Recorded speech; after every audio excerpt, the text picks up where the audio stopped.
This is Dan Dix here, reporting for Press for Truth. We're here in Spokane, Washington for the Red Pill Expo, and I am joined right now by our good friends at World Alternative Media, John Sneisen. Now, John, I wanted to talk to you a little bit about this coming 5G network, because you are coming from a telecommunications background. You are very knowledgeable in this area. So for anybody who's maybe just for the first time hearing about what this whole 5G thing is all about, what would you say is, just break it down in a nutshell. What is 5G and why should people be concerned about this? Well, sure. Let's just, by talking about 5G, let's just talk about what we have today, like 4G, for example. So what we have today is we have a bunch of antennas that are standing, along highways or they're on buildings or whatever they are. And that is kind of today's system. They have like a central node where you have ports in it for every single person. So they have they're like a base station, it's called, and it just when you pick up your phone and talk or use your text or anything on it, it communicates with a port in that base station, and then it sends that information to wherever you are, routing your information. So that's how it works today, the 4G. But the 5G system, what they plan to do is they plan to just use those antennas as a backbone, so just talking to each other without talking to the actual phones. But what they are going to do is they're going to place antennas everywhere. And the reason why they have to do that is because they're going up in frequency. So with a frequency, you need, when you go up in frequency, it's going to go less and less distance depending on the wattage. So you're going to have more wattage, which is the radiation, the energy that takes to send that signal out. So when that radiation comes out, they're going to have to amp up the power, and that is what the danger is. When I was back in Norway, I was climbing up in cell phone towers, and you have to shut down the tower or else you're going to get completely fried. Your body will be very destroyed. And I have a friend of mine, he can't go through those naked body scanners, those radiation chambers at the airports. Which I don't recommend anyone do. No, exactly.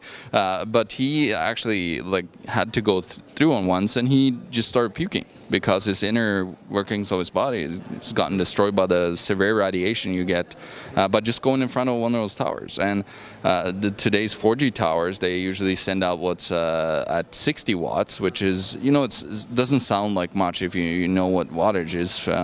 But it has, the frequency is so much higher, so the radiation of that frequency is more dangerous to you.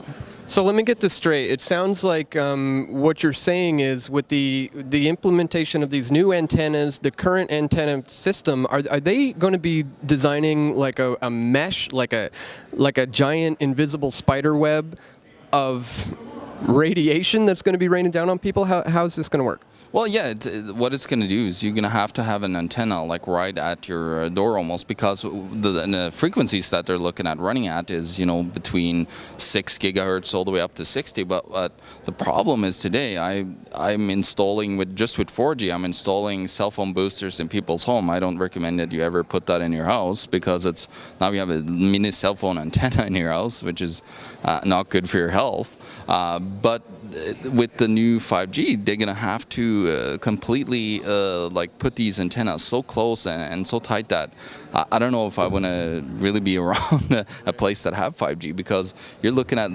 of course, they're not going to have to send out at the 60 watt, which fries people, but they're going to send it out they're going to have to send it out at a decent wattage to actually be able to penetrate into the house. Because most houses today, the 4G signal, which is 2.1 gigahertz here in North America, has problems to penetrate already. So with the new system, and they're talking about different aspects and ways to try to make it better and easier for them to penetrate, but I see that as a danger, because now you're gonna have all these antennas everywhere, and they're gonna constantly, give you radiation. Because the radiation that are dangerous, they kind of minusculely talk about it in the 5G white papers, that, oh yeah, you're gonna have some, but it's gonna be 10 times less, they're saying and stating. But with 4G, you don't even want to have this phone up to your head, because you're gonna, if you ever been, talking like this, you've had and felt, the warmth, and that's the radiation that are, damaging your cells. Mm-hmm. Well, let me get this straight, and correct me if I'm wrong, but as I understand it, what they would like to see is it be inescapable, essentially a global Wi-Fi system where anywhere in the world you would be able to log on to the Wi-Fi, or they would be able to log on to you. Is that true? Is that what they're going for here? A global universal Wi-Fi system?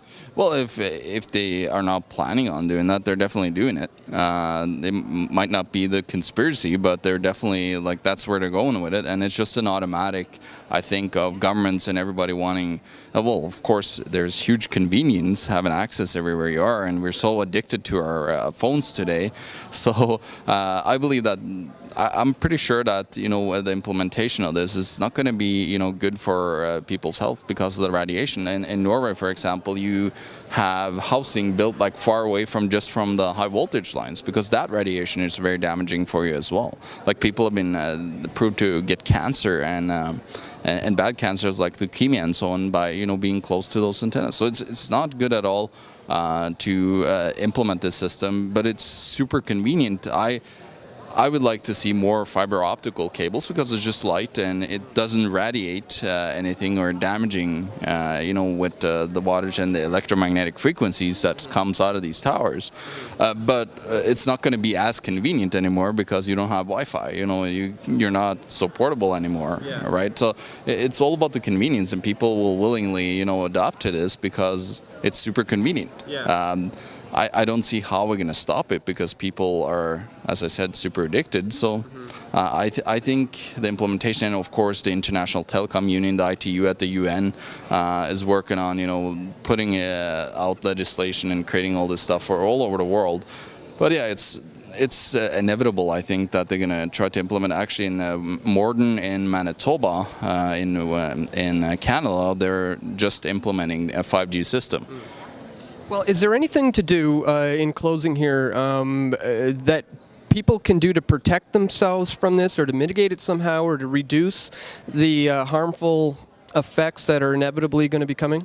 Well, there's a couple of things you can do. You can, of course, like, shut off your phone and not where, like I have right now, like close to your your private parts, like, just to make sure that you shut off. But the problem is, if you shut it off, you're not accessible, so it's harder that way. But I would say you're probably better off in the long run, doing that. You can of course get devices and little cages that you can put around your phone to protect yourself from the radiation from them.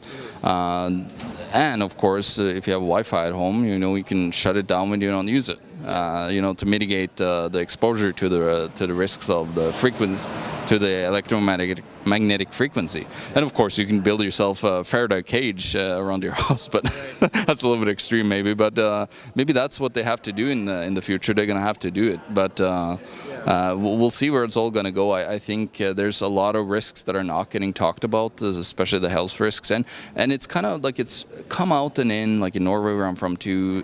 Every now and then there's somebody talking about the cancer risks of cell phone usage, but then suddenly it just disappears. So it's I think, of course, the big telecom companies doesn't want to have anybody know that they could get cancer, because they would, first of all, they get massively sued, and then people might wake up to how dangerous the overuse of this is. Yeah, for sure. Excellent words of advice. Minimize your usage, essentially. This is something me and my girlfriend have recently implemented, a new rule in the house: no cell phones in the bedroom. We turn off the Wi-Fi before we go to sleep. It leads to some things that you never would have thought of. Like, I'm reading a heck of a lot more. I'm not sitting there in bed scrolling through my stupid social media websites, and I'm reading instead. So lots of benefits can come from reducing your exposure to radio frequency exposure and just the cell phone in general. So, John, once again, man, thanks so much for talking to us. Pleasure. Links will be located in the description below. Yeah. We all want truth.